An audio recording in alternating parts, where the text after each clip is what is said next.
High friends, welcome back to Swami's kitchen. நாம் இன்றைக்கி பார்க்க போகிற ரெசிபி கார பணியாரம். அதுக்கு ஒரு தொட்டுக்குள்ள சிம்பிளான சட்னி பாருங்கள். நல்லா பஞ்சு போல் இருக்கும். நான் இது குழி பணியாரமாக செய்திருக்கேன்.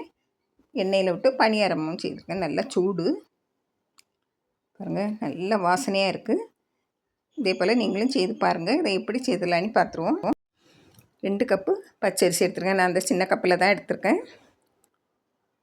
2 கப்பு பச்சரிசி, அரை கப்பு உளுந்தம்பருப்பு. அரை கப்பு உளுந்தம்பருப்பும் போட்டு நல்லா கழுவி நல்லா 2 கப்பு தண்ணி விட்டு நல்லா 4 மணிக்கூர் ஊற வச்சிடணும். நல்லா ஊறணும், அப்படின்னா தான் பஞ்சு போல் இருக்கும். நல்லா மூடி வச்சுருவோம். 4 மணிக்கூர் கழித்து பார்ப்போம். பாருங்கள், 4 மணிக்கூர் கழிஞ்சிட்டு இப்போ நல்லா ஊறி இருக்குது. 4-5 மணிக்கூர் வரை இருக்கலாம். பாருங்கள், இப்போ மிக்ஸி ஜாரில் மாற்றி கொஞ்சமாக தண்ணி விட்டு நல்லா நைஸாக அரைச்சி எடுத்துருவோம். பாருங்கள், அரைச்சாச்சு. இப்படி இருக்கணும், நல்லா நைஸாக இருக்கணும். தண்ணி கொஞ்சமாக விட்டு அரைங்க.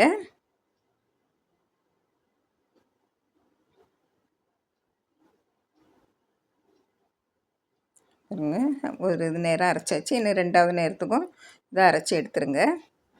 பாருங்கள், மீதம் உள்ள அரிசியும் அரைச்சி எடுத்துருவோம். தண்ணி கொஞ்சமாக விட்டு அரைச்சி எடுங்க.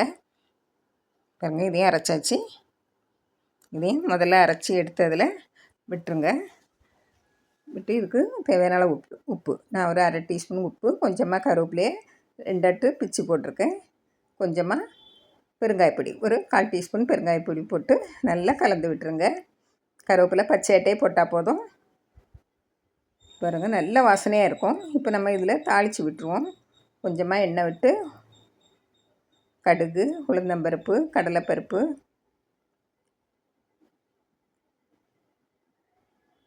கொஞ்சமாக இஞ்சி, நான் ஒரு காஞ்ச மிளகாயை பொடியை கட் பண்ணி வச்சுருக்கேன். ஒரு பச்சை மிளகாய், உங்களுக்கு காரத்துக்கு தகுந்தவாறு போட்டுவிடுங்க. நல்லா வதக்கி விட்டுட்டு நல்லா சிவப்பாட்டு பொரிஞ்ச உடனே நம்ம அந்த மாவில் எடுத்து விட்டுறணும். காஞ்ச மிளகாய் நல்லா தீஞ்சிடக்கூடாது, கரிஞ்ச வாசனை வரும். அதனால் அதை போட்ட உடனே நம்ம இறக்கி அதில் விட்டுடலாம் மாவில்.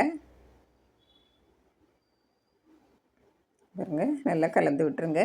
கொஞ்சம் ஒரு பிஞ்சு சோடாப்பொடி இவ்வளோ போட்டால் போதும். நம்ம இதை 2 மணிக்கூர் மூடி வச்சுருவோம். பாருங்கள், நம்ம மூடி வச்சாச்சு. இப்போ நம்ம ஒரு சட்னி அரைச்சிடுவோம். சட்னி ரொம்ப சிம்பிளாக அரைச்சிடலாம். பாருங்கள், வதக்கி எடுக்க ஒன்றும் செய்ய வேண்டாம். ஒரு கையளவு சின்ன வெங்காயத்தை தோல் உரித்து எடுத்துருக்கேன். ஒரு பெரிய தக்காளி, இல்லைன்னா 2 தக்காளி எடுத்துடுங்க. இதுக்கு உங்களுக்கு காரத்துக்கு தேவையான அளவு காஞ்ச மிளகாய். நான் அந்த மிளகாய் அதிகமாக காரம் இருக்காது, அதனால் 3 எடுத்துருக்கேன்.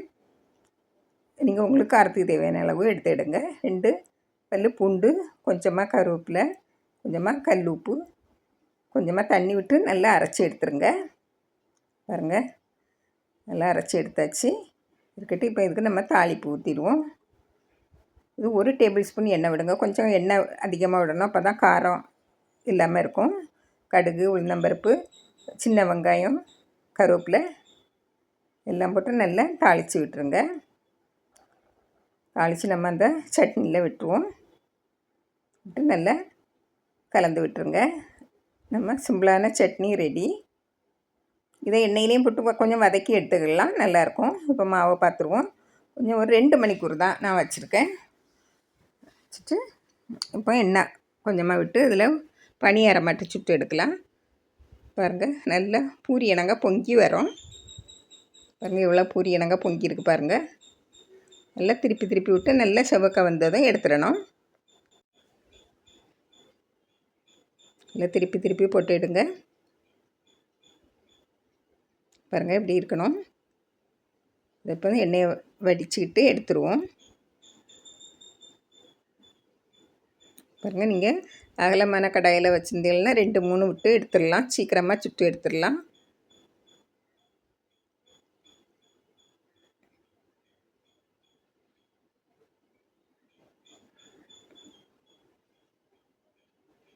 பாருங்கள், இப்படி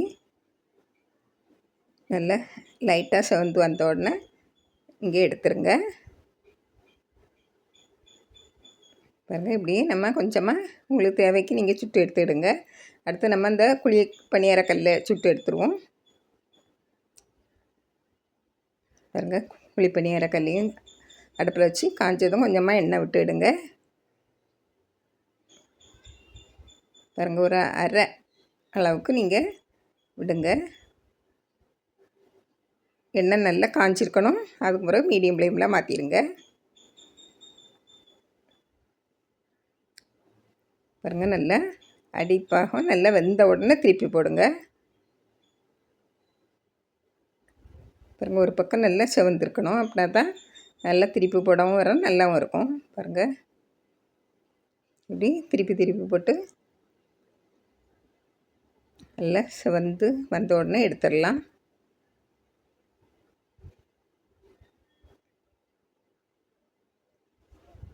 பாருங்கள், இதை நம்ம எடுத்துருவோம். இப்போ